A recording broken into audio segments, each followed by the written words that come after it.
Hi, I'm Jennifer Potter, Executive Director of Be Well Texas. Too many people are struggling alone these days, and alcohol and drug deaths are increasing. We started Be Well Texas to offer high-quality, science-based addiction treatment and recovery services anywhere, even at home. We provide compassionate, caring support virtually or in person. In many cases, there is no cost for treatment if you don't have insurance. Really. Welcome to Be Well Texas. We're glad you're here. I want to talk about something that's been really exciting around here, and that is our partnership with our friends at Ford. Ford Motor Company and your North Texas Ford, or your Texas Ford dealers have announced an expanded sponsorship of the UIL State Championships, solidifying Ford as the official automotive sponsor of the UIL. As part of the new commitment, Ford will now support all UIL extracurricular activities, including athletic, academic, and music state championship competitions. In addition to the sponsorship, Ford is celebrating the 20th anniversary of the prestigious Built Ford Tough Player of the Week Award and Player of the Year Award. This campaign has become one of the most celebrated in Texas high school sports, recognizing standout athletes, student athletes, for their on-field performance, leadership, and commitment to excellence. Ford will honor some of the most decorated players who have received the award over the years, with a special focus being on their achievements both in high school and beyond. Guys like Jalen Hurts, Patrick Mahomes, Kyler Murray, all former Built Ford Tough Players of the Year, and we're partnering with them to amplify that. Dave Campbell's Texas Football, we're going to be amplifying the celebration through our partnership through all of our different platforms, so Texan Live, as well as here on this program and over the course of our social media as well, and TexasFootball.com. We're really, really excited to be partnering with Ford to help celebrate all of the things in Texas high school sports across the landscape. So more to come on that. There's more information on TexasFootball.com, but we're so thrilled to announce that partnership in Texas and the Texas Ford Dealers' expanded partnership as the official automotive sponsor of partner of the UIL State Championships. We certainly are very, very excited about the future there.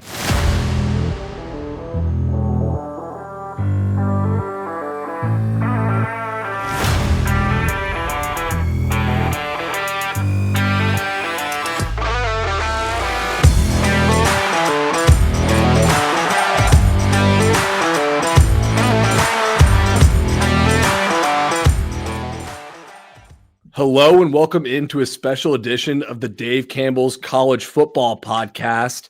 We got your regulars here. I am your host, Carter Yates. Joining me from Austin, Texas is senior writer Mike Craven, but we've also got a special guest on the line. It is Colton Foster, the sports editor at Item Sports in Huntsville.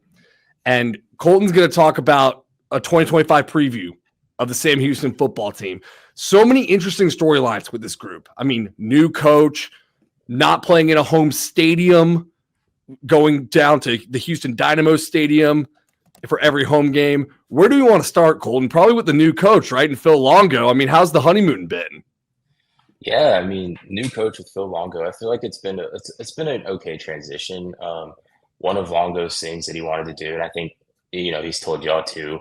He's reached out to alumni everywhere. He's wanted to kind of get everybody back. And what did he say? He sent like 30,000 or 1,300 text messages or something over 3 months and handwrote letters. So that's been interesting to see. But overall, I mean, I feel like it's been a pretty smooth transition, other than the 55 new faces between the bowl game and now. 33 of them being after the spring session ended. So now you're basically getting a whole new team after you kind of run your spring. So, it's just been, the honeymoon phase. I think we're kind of getting into it. We're a week into camp here. And, now it's kind of getting into harsh reality of, here, this is what we have. Let's go see what we can do. And real quick there, Craven, before you jump in, I remember, Colton, when you're talking about the stack of letters he's got on his desk, I wrote about this in the Texas Football Magazine preview. It is 1,411 Sam Houston football alums. He's either written a letter to, or sent a text to, or sent a carrier pigeon to. He's trying to contact all of them. I know it's early on, and this may be a question that's impossible to ask, but what are some differences in the way that Longo is going to run this program compared to how you saw Keeler run the program? I think it's kind of hard to see right now, but I think there's a lot of just kind of rolling with what you're dealt. We kind of hit on the traveling and all of that. So I think there's going to be a lot of, I don't know how you kind of practice traveling, but I think there will be some times where like they figure stuff out. It'll be interesting to see. They're going in the mornings. Keeler went in the afternoons last year because a bulk of the games were in the evening. I think it's all kind of Longo, and I think Longo's trying to figure it out too. I think his second time as a head coach, but first time at this level. So I think there's just that mindset of like, everybody's kind of figuring each other out, but everybody has to do it on the fly. And Phil Longo coached under Casey Keeler at Sam Houston 2014 to 2016, offensive coordinator there. But I wouldn't say he's necessarily a part of the Casey Keeler like coaching tree per se. Like, how do you see their personalities being different and how they're leading this team? Yeah, Keeler was a very hands-off head coach. He was I hired you to go run the defense. I hired you to go run the offense. Do it. And I had 51% of the vote, obviously. And it's kind of sounding like Longo wants to do something similar to that, but at the same time, he hasn't fully let go of some things. Case in point, he's calling plays. He has an offensive coordinator in Zach Patterson, but he's calling the plays. I believe he said at media day, that was part of the reason he thinks that Sam Houston brought him home was to kind of fix the offense and kind of get the offense to where it had been in the past. And I'm not quite sure on the defensive end how it's going with him and Freddie. They haven't really talked about it that much. We were able to talk to Freddie Autry-Lindsay yesterday, and we talked to Longo as well. But every time we've kind of asked Longo about the defense, it's kind of been a deflection to something else. Yeah, which I don't know how good of a sign that is. We'll get to that later about that defense. A lot of new faces over there. Yeah.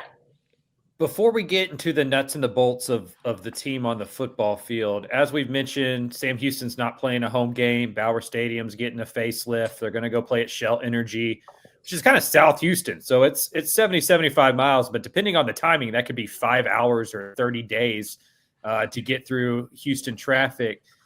Is it a big deal? Is it a medium deal? Is it no big deal? Kind of how much do you think that's going to impact them on the football field? I know it'll be a big deal logistically, but just in terms of play, I mean, do you think we're making too big of a deal out of it, or do you think it could be something that's a big deal? I think it's something that's a medium deal right now, but come November, I think it could be a big deal. Longo said at media day as well. We have to travel for every game, so we're gonna we'll practice traveling and we'll travel. I think it's like 73 miles to Shell or something, and they normally fly out of Easterwood and College Station, which is probably about 50 miles. So no matter what, you're traveling about 50 miles on a bus, one way or the other. But yeah, I think at first it's fine. I think, but also I think you have that, it's a new season. We're ready to go. The season's getting underway. Everybody's got they're just ready to go. But then I think come November, when you've got those Delawares and the FIUs at the tail end of the season, it's kind of like, we got to get back on a bus. We got to travel. We're going to have to stay the night in Houston. As you mentioned, it's South Houston. So you're going through Houston, right down 59. It's going to be a madhouse. The thought is if they're treating it like they treat every travel, they'll stay the night before down in Houston. So you might not have to worry about traffic game day. But what do you do I think it's a Wednesday at 6:30. I mean, if you don't get in that stadium, or if the opponent doesn't, it's going to be interesting to see how those things kind of work.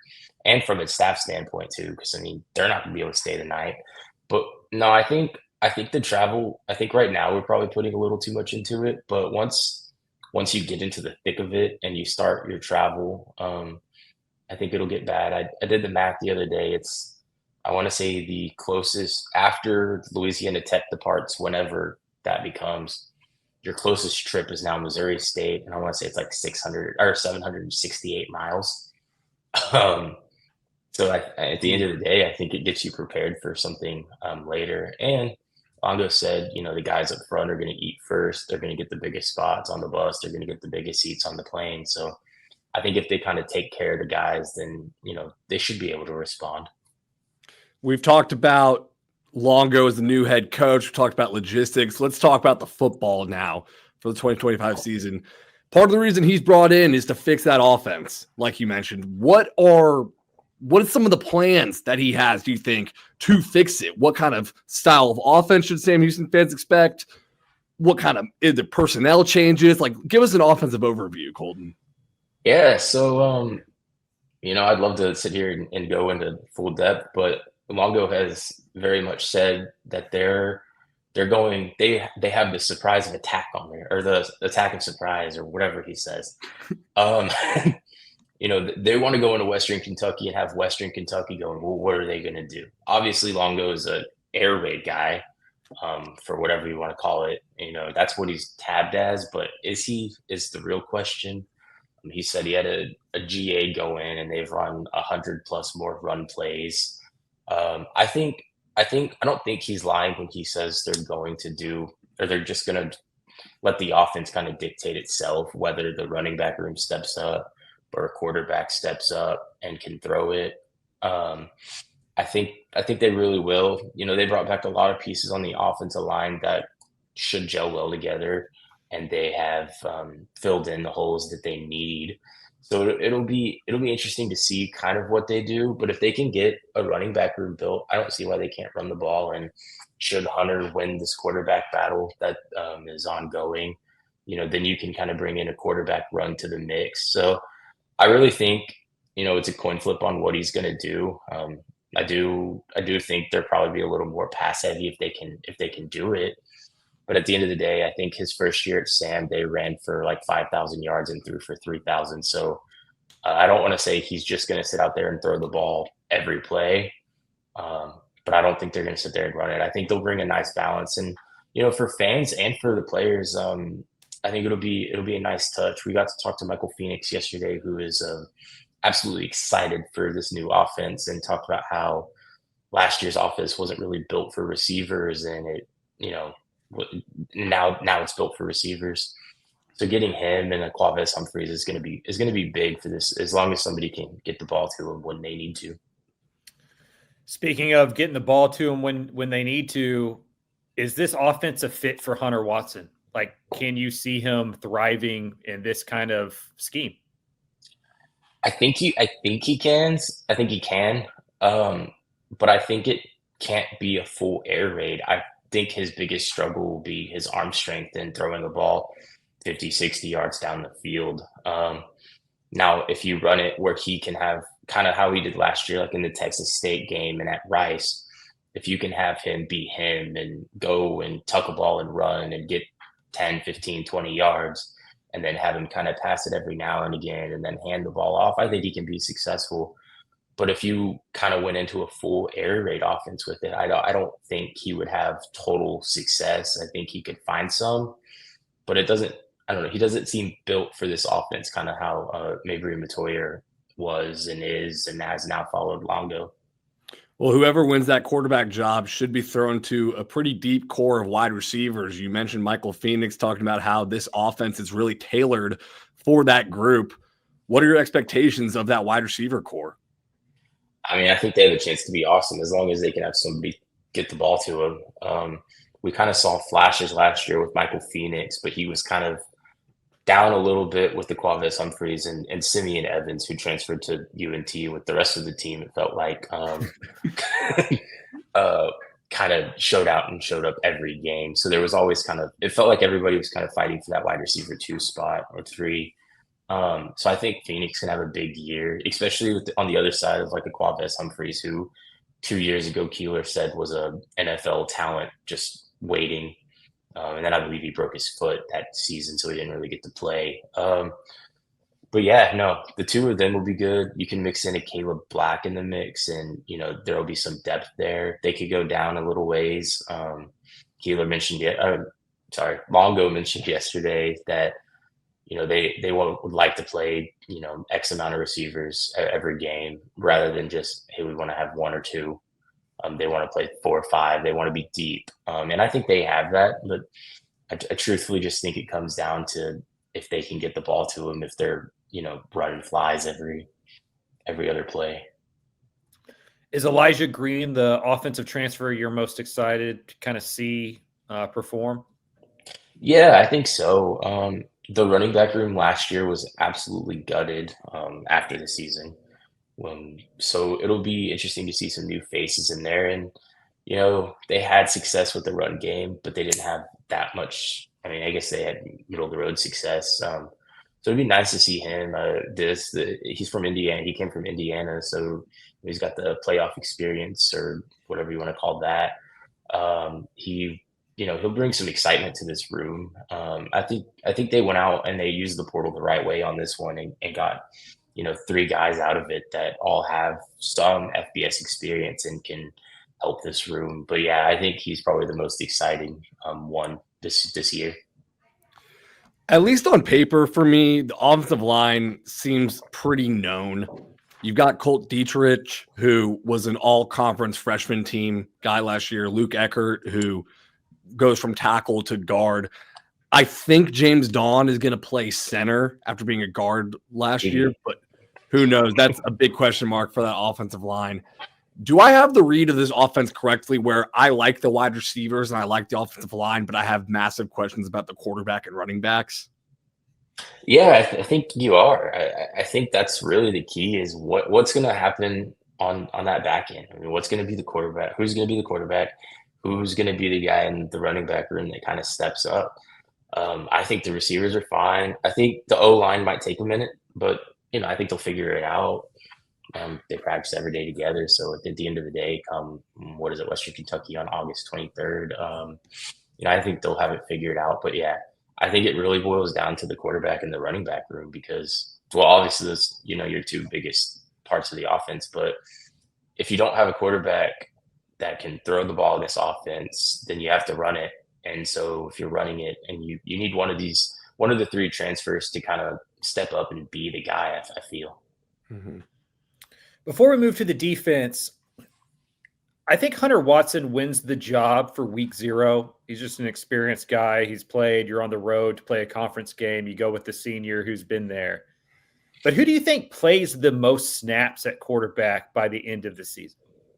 So I do agree with you. I think Hunter wins it. I think it's Hunter's job to lose. I'll say that. I think it's one of those, he has the FBS experience, but if he shows up every day and it's not up to par or maybe he's just, showing flashes and outshining him in practice, I think, there's a chance. But I think it's Hunter's job to lose. But I do think that's a interesting question because yesterday one of Longo's points was the only position he doesn't want to play 2 people in his quarterback, but he'll play 2 if he has to. Now, is that just another piece to throw Western Kentucky off? Because he did it at Sam in 2015 or 16. He did the 2 quarterback thing here. Who knows?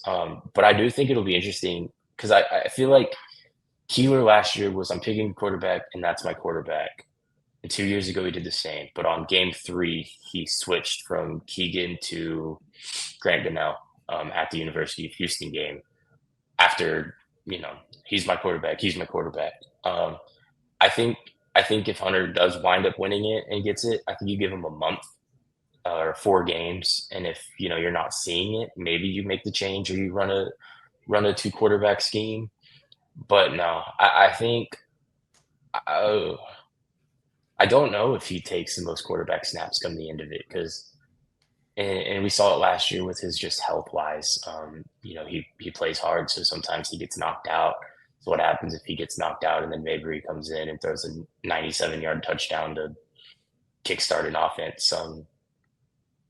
I think you might be right. I think there's a chance that he doesn't have the most snaps as a quarterback come the end of the year.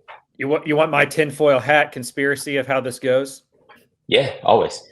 You know how in the NFL, when you have like a rookie quarterback for like the Cleveland Browns, you figure out when you play the Ravens and the Steelers, and then you start him the week after that. You get him to that first bye week, you get him through those defenses, and then you give him a chance. I guess when I look at the schedule, it feels like the perfect time for a quarterback shift, if it happens, is right after Texas, right? Like Hunter Watson gets absolutely obliterated by that Texas defense. Just his style of play, just like that's going to be a concern. And then you have a week off, and then you play New Mexico State on the road. Like if you are going to kind of go for the future and kind of get this offense to where I think Longo wants it to look like that fifth game against New Mexico State feels like the game in which like we might really see what Sam Houston looks like moving forward there. Yeah, and like you mentioned, you've gotten, was it 3 non-conference games out of the way and 1 conference game. So it's kind of that perfect time to be like, all right, we saw what Hunter can do. Let's go see what this guy can do in conference play in midweeks. Because I totally agree with what you said earlier, Colton, about how they might give Hunter Watson the first month. And like if it's not looking how they want it to, they might go a different way. I agree, but that first month is at Western Kentucky, UNLV, at Hawaii, and at Texas. Like, no shit, it's not going to look how they want. But that's you set it up to like for the new guy on a platter, right? It's like we've been struggling. We're 1-3 or 0-4. Offense isn't doing anything. We need a new spark, and you can make a change without much friction for it in that regard. Well, in a weird way, it's kind of like the 2022 season. They started Jordan Yates, and after like 4 games, they switched to Keegan Shoemaker, and they were still, I don't know, you want to call them FB and a half S at that point because that was their transition year. And they did that. It was, I think, game 4, and then all of a sudden, it was Jordan Yates had a shoulder injury and a foot injury, and he was out for the year. Then he came back as a receiver. But yeah, I think you're kind of onto something there with you give him that 4-game window, and then after Texas, you're like, we had a week off, and now we've made a change. Let's talk about the defense because Longo's not talking about it, apparently. Do you have any idea what unit they're going to throw out on the field? Because Sam Houston lost its top 16 tacklers from last year. Everyone's at North Texas with former DC Skylar Cassidy. What is this going to look like, Colton? I think right now we're still trying to figure that out. Freddie Autry-Lintry's always been kind of a nickel guy, so I think we're going to at least know that we're going to have that going for us. Yesterday he talked about CJ Brown. He's the Bowling Green transfer. He said he's been stepping up. It was kind of really him and Dylan Frazier were kind of the only 2 names he threw out. But I think it's going to be really interesting to see what kind of trots out there. Because there's no returning starters from the bowl game. Everybody left, whether it was graduation or transferred. You're completely rebuilding that side of the ball with a new coordinator and new players and minimal returners that kind of can give you the way of Sam Houston defense. I mean, they've been known for their defense for the last 5 years. It feels like that's kind of what they hung their hat on. And now there's just question marks around it. And there's so many question marks around it too, that you don't really know kind of what's going to be what and who's going to be where and what's going to do and how anything's going to work. I honestly don't even know what questions to ask you about the defense. Cause I don't know how you could possibly even answer them, but I guess, are there some players that have come in that you're excited to kind of see develop and see if they can reach their potential or maybe the expectations you have for them as transfers? Yeah. Truthfully, CJ Brown's one, Antavius Fish is another. It'll be, what's his name? It'll be really interesting to see. He's the West Virginia transfer, but had to medically retire. Let me see if I can find it real fast. I should have put it on there. What position is he? D-line, I'm pretty sure. He because I know Keelan Cox was the one at Alabama briefly, right? I think. This is what it looks like trying to figure out Sam Houston's defense right now. Yeah. It starts with a Z. I know that much. Is it Key Lawton? Yeah.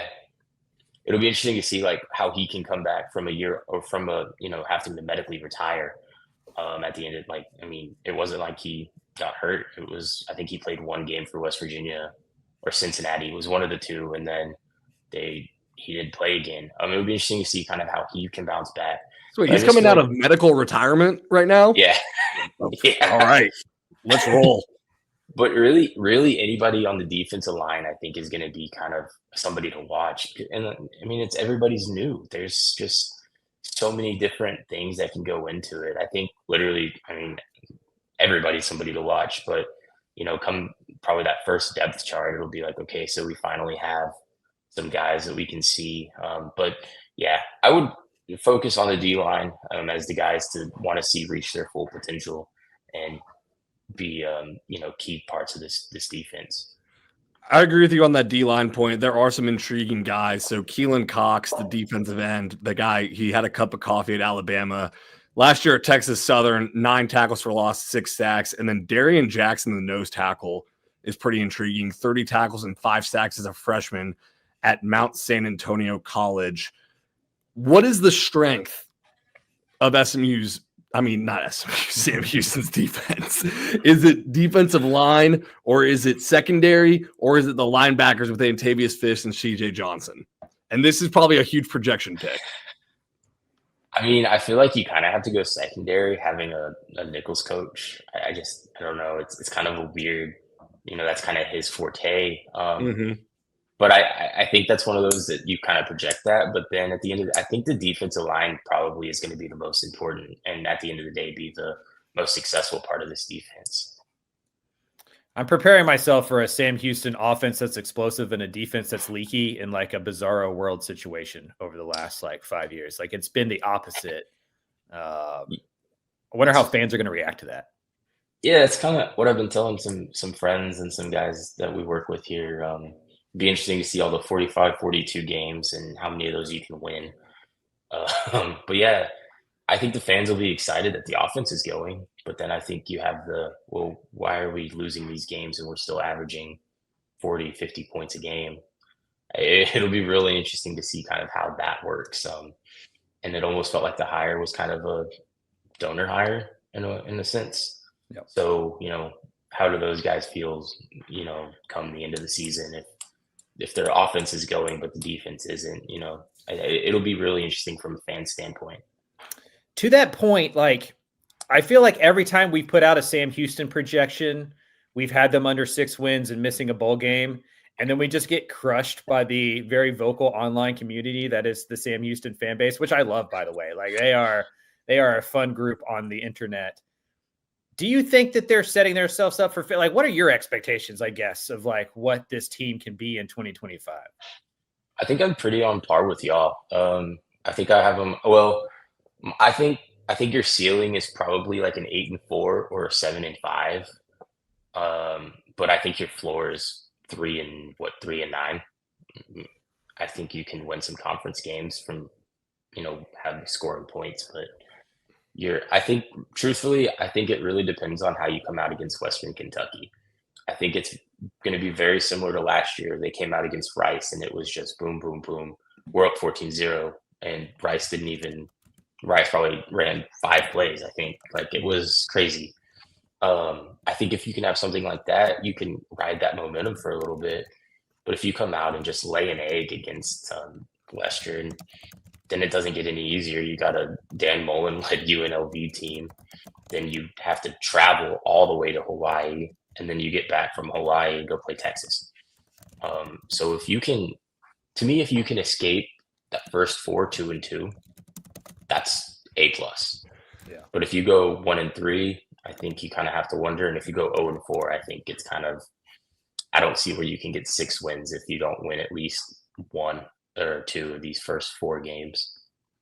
Yeah, in the magazine, my ceiling for them was 7-5. My floor is 1-11. And if they went 1-11, I'm willing to give Longo the benefit of the doubt, depending on how it looked, because this is a brutal schedule. One, like you talked about, that first month is daunting. They're not playing in a home stadium. And oh, by the way, they had, what was that crazy stat you threw out about the transfers that left after the spring window? 35?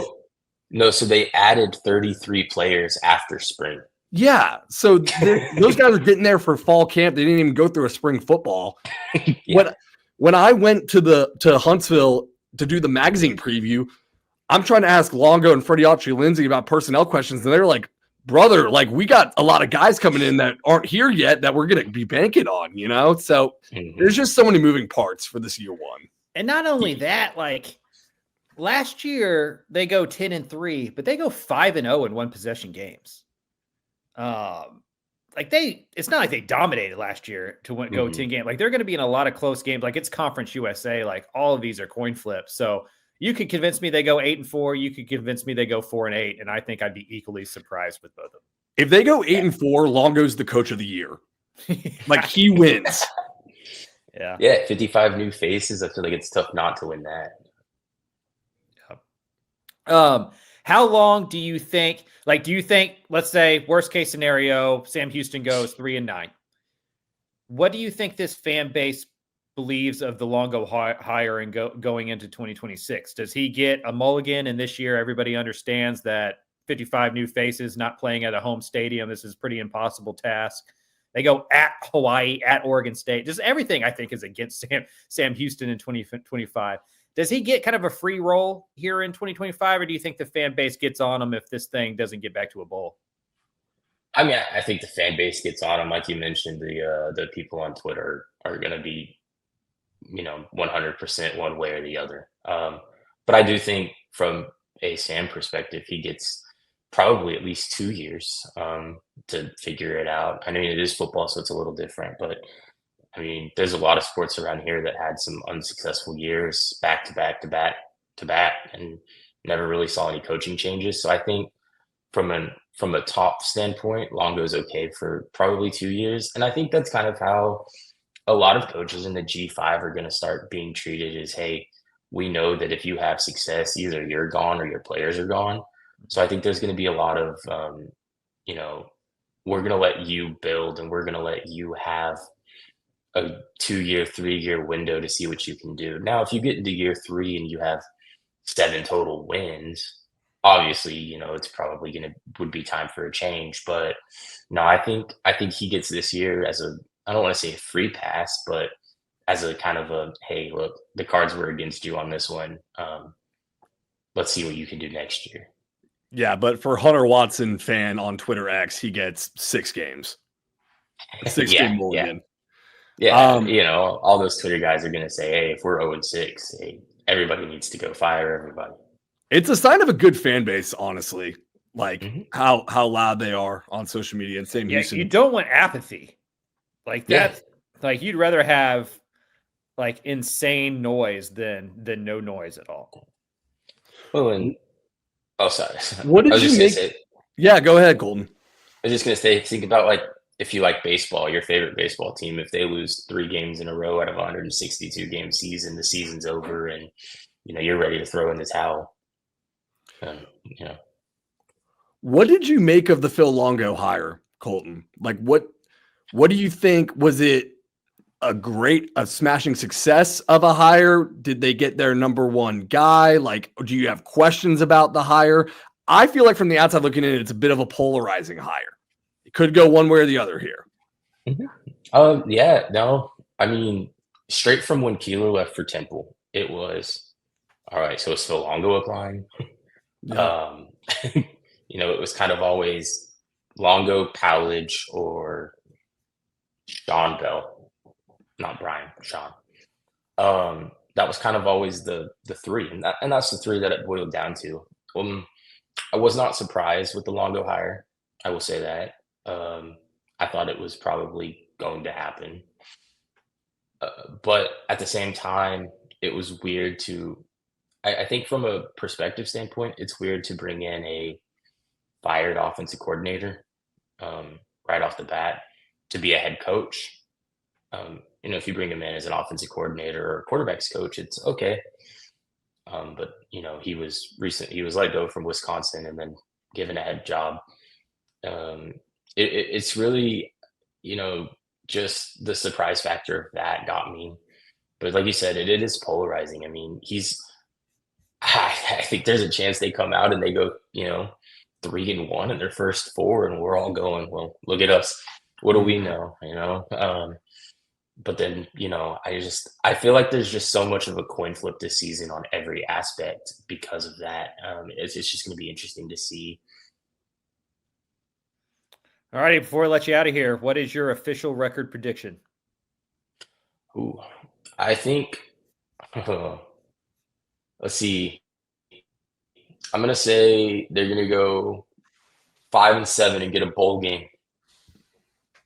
Okay, and Not enough, not AQR. enough teams. There we Yeah, I go. think they'll be Louisiana Tech.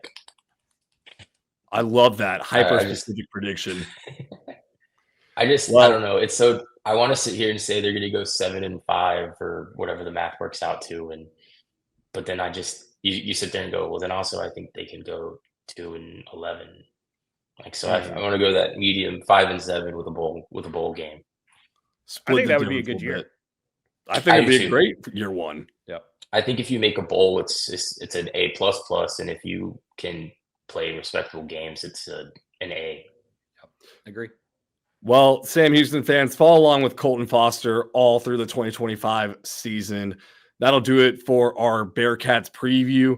Thanks so much for coming on, Colton. We will be talking to you as the season kicks off. No problem. Thanks, guys. Thanks for having me. Look forward to it. See you in Houston, not in Huntsville. See you in Houston down the road there. See you in Houston.